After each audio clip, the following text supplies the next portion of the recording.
你好，你好。今天我们想聊一个特别现实的话题，就是外国人学中文学到一半，突然就没动力了，这种情况特别常见。对，我身边就有好几个外国朋友，刚开始学中文的时候特别兴奋，天天跟我说你好谢谢，结果学了几个月就消失了。其实这背后有很多原因，我觉得咱们今天可以好好分析一下为什么会出现这种情况，然后怎么解决。对，先说说为什么外国人要学中文吧。我发现现在学中文的外国人真的越来越多了。这个确实主要还是因为中国现在在国际上的影响力越来越大嘛，很多人觉得会中文就是一个职业优势。特别是做生意的，我有个美国朋友，他就是因为公司要跟中国这边合作，所以开始学中文。他说，如果能直接用中文谈生意，那感觉完全不一样。还有就是对中国文化感兴趣的，像那些喜欢中国历史、哲学、艺术的外国人，他们觉得要真正理解这些东西，必须得学会中文。对对对，还有一些是因为工作或者生活需要来中国的，比如外教啊，或者跟中国人结婚的。动机其实挺多样的，但是为什么学着学着就没动力了呢？这个问题就复杂了。我觉得最主要的一个原因就是学习兴趣不够。怎么说？你想啊，很多外国人刚开始学中文，可能就是觉得新鲜或者有某种实用目的。但是如果课堂教学特别枯燥，就是老师在那儿灌输知识，学生在下面死记硬背，没有什么互动。我懂了，就变成了应付考试的任务，而不是真正体会语言学习的乐趣。对，就是这样。语言学习本来应该是很有趣的事情，但是如果方法不对，就会变得特别痛苦。而且我发现很多外国人学中文的方法特别单一，就是背单词、背课文、做练习题。这种机械式的学习方法确实容易让人疲惫。我有个德国朋友，他跟我说，刚开始学中文的时候，每天就是背汉字、背拼音、背语法规则，学了半年，感觉自己像个机器人。哈哈，机器人这个比喻很形象，而且这种学习方式效果也不好，背了忘了背。对，然后就开始怀疑自己，觉得自己可能不适合学中文。还有一个很重要的原因就是目标不明确。很多人开始学中文的时候，就是一时兴起，没有制定具体的学习目标和计划。这个我深有体会。我认识一个法国女孩，她说想学中文，我问她想达到什么水平，她说不知道，就是想学学看。没有明确目标的学习是很难坚持的，因为你不知道自己要走到哪里，也不知道现在走到了哪一步。而且学习内容如果太枯燥的话，也会影响动力，特别是初学者，如果一开始接触的都是很无聊的教材。对，比如那种小明去商店买苹果之类的课文。哈哈，对对对，这种课文真的是没有任何吸引力。现实生活中谁会这样说话啊？而且学习环境也很重要，如果学习环境很单调或者缺乏支持，也容易让人失去动力。特别是自信心受挫的时候，中文对很多外国人来说确实挺难的。汉字、声调、语法，随着学习难度加大，有些人就开始怀疑自己了。而且如果周围没有人鼓励和支持，就更容易放弃了。我有个英国同事，他学中文学到一半的时候，家里人都觉得他在浪费时间，说学这个有什么用。哎，这种外部压力确实很影响学习动力。还有就是学习压力太大。怎么说？有些人给自己设定的标准太高了，比如说要在1年内达到很高的水平，或者要求自己每天必须学几个小时。这种过高的要求反而会带来焦虑。对，然后就开始逃避，越逃避越有压力，形成恶性循环。所以动力不足其实是多种因素造成的。那怎么解决这些问题呢？我觉得首先要设定明确的目标，不能说我想学中文，而是要说我想在6个月内能够进行基本的日常对话。对，目标要具体，要可衡量，而且要分阶段，不能一口吃成胖子。比如第1个月的目标是掌握基本的拼音和常用汉字，第2个月的目标是能够进行简单的自我介绍。对对对，这样每完成一个小目标都会有成就感，然后就有动力继续下去。而且学习计划也要科学合理。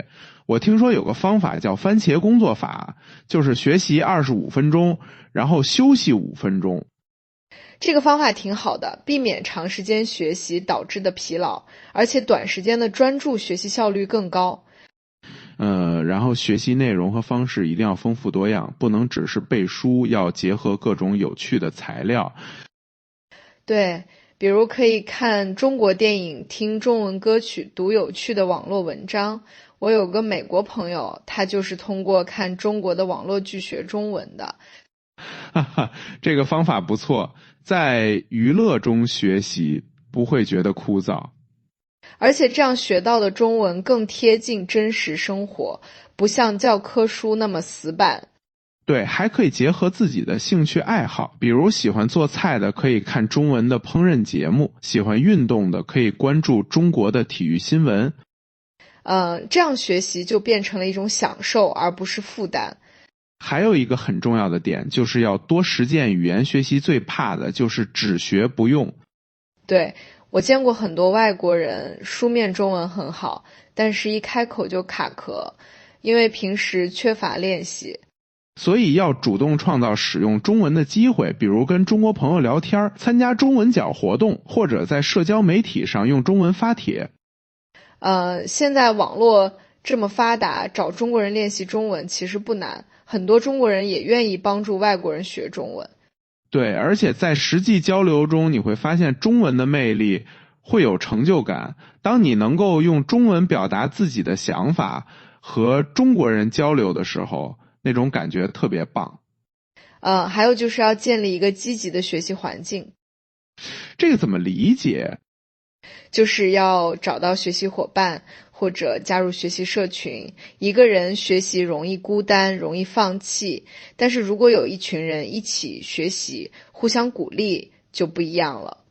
对，我知道现在有很多中文学习的微信群、QQ 群，大家在里面分享学习心得，互相督促。而且可以互相解答疑问。有时候一个人想不明白的问题，别人一点就通了。还有就是要调整心态，语言学习本来就是一个长期的过程，不可能一蹴而就。对，要有耐心，要允许自己犯错误，允许自己有进步缓慢的时候。而且当感到倦怠的时候，不要强迫自己，可以适当休息一下，但是不要完全停止。这个建议很好，比如可以给自己放个小假，5天或者1周，但是在这期间还是要保持最低限度的接触，比如每天花20分钟背几个单词。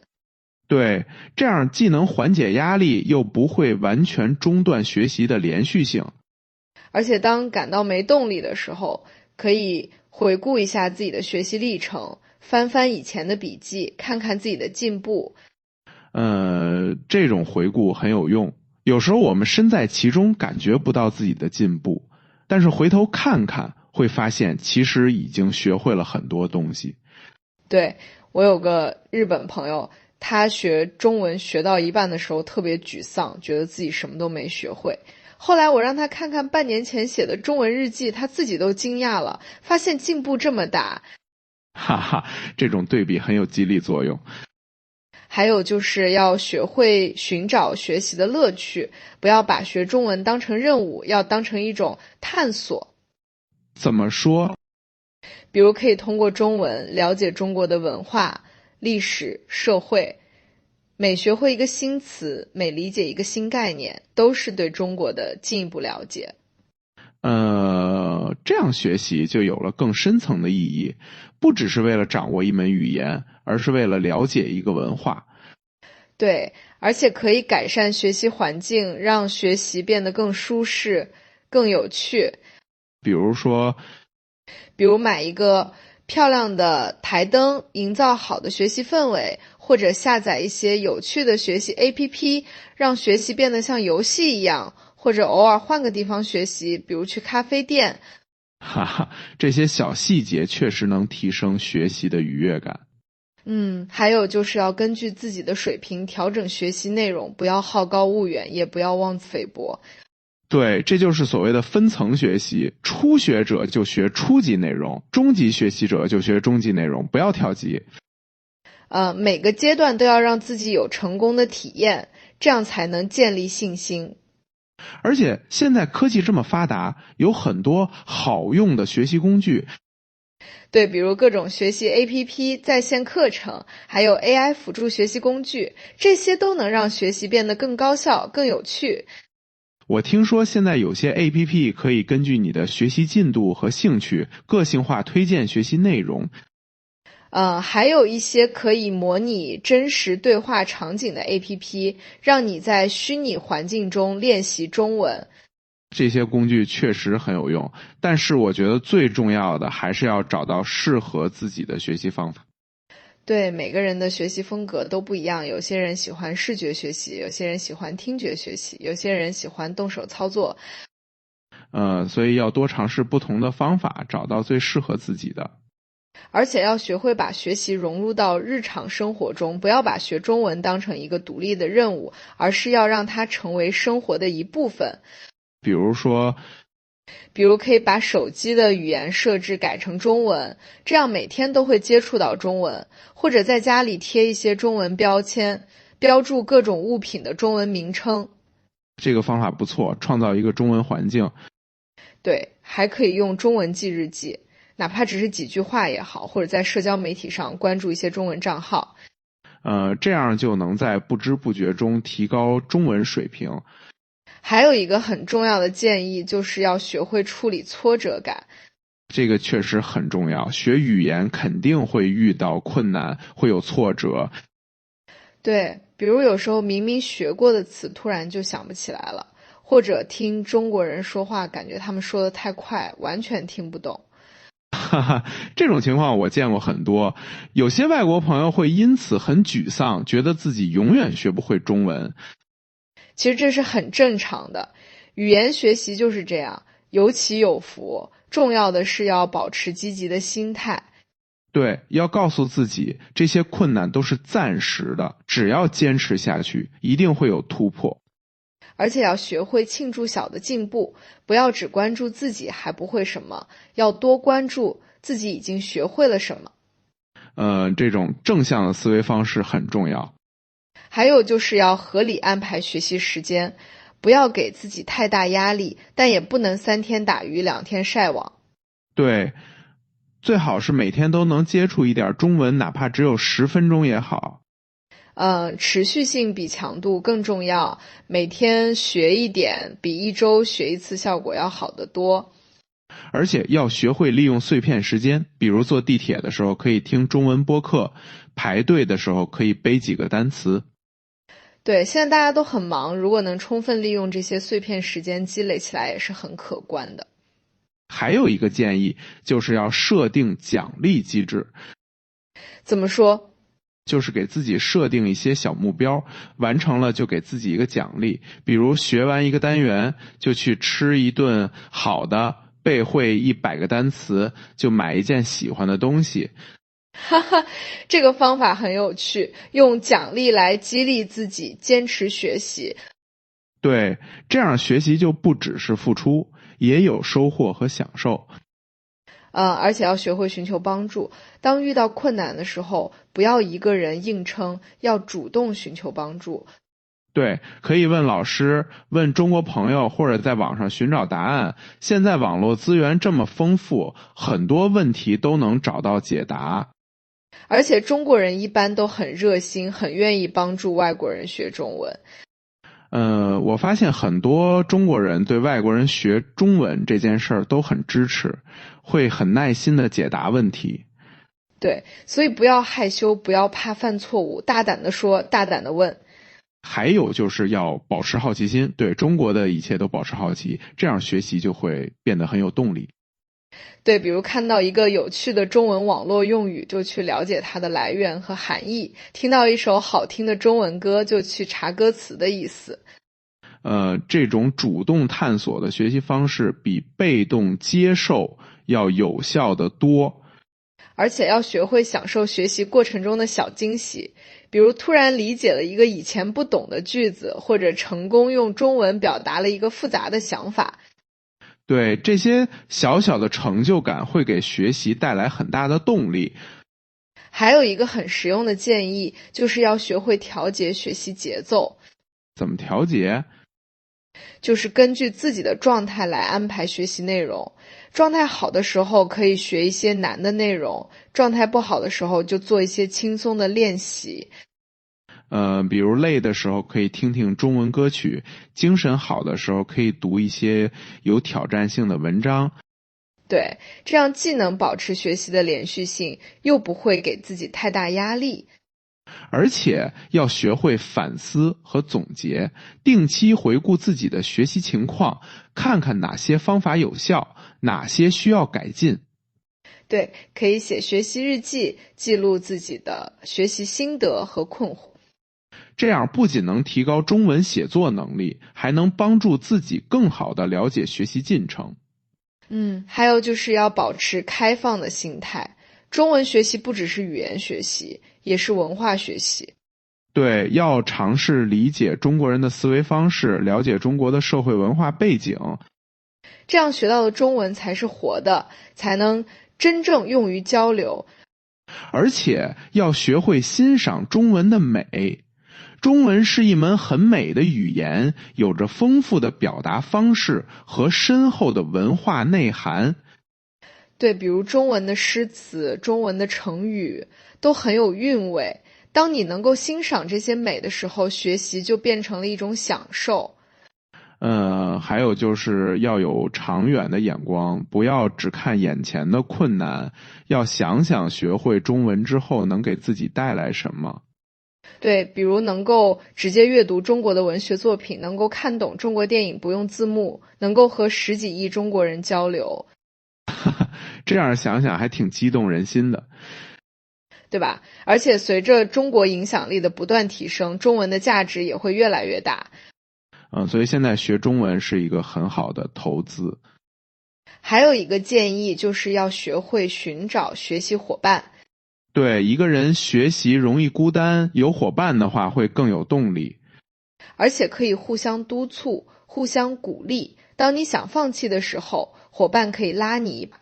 现在有很多语言交换的平台，可以找到中国人做语言伙伴，你教他们英语或者其他语言，他们教你中文。这种互惠的学习方式很好，大家都有收获。而且在交流过程中，你会了解到很多书本上学不到的东西。对，比如中国人平时怎么说话，有什么流行语，有什么文化习俗等等。这些都是很宝贵的学习资源。还有就是要学会设定合理的期望，不要期望自己能够很快就达到母语水平，那是不现实的。对，要给自己足够的时间。语言学习是一个渐进的过程。而且要明白，即使是中国人，也在不断学习中文。语言是活的，一直在发展变化。所以不要给自己太大压力，要享受学习的过程。对，最重要的是要保持学习的热情和好奇心。还有一个很实用的技巧，就是要学会利用情境学习。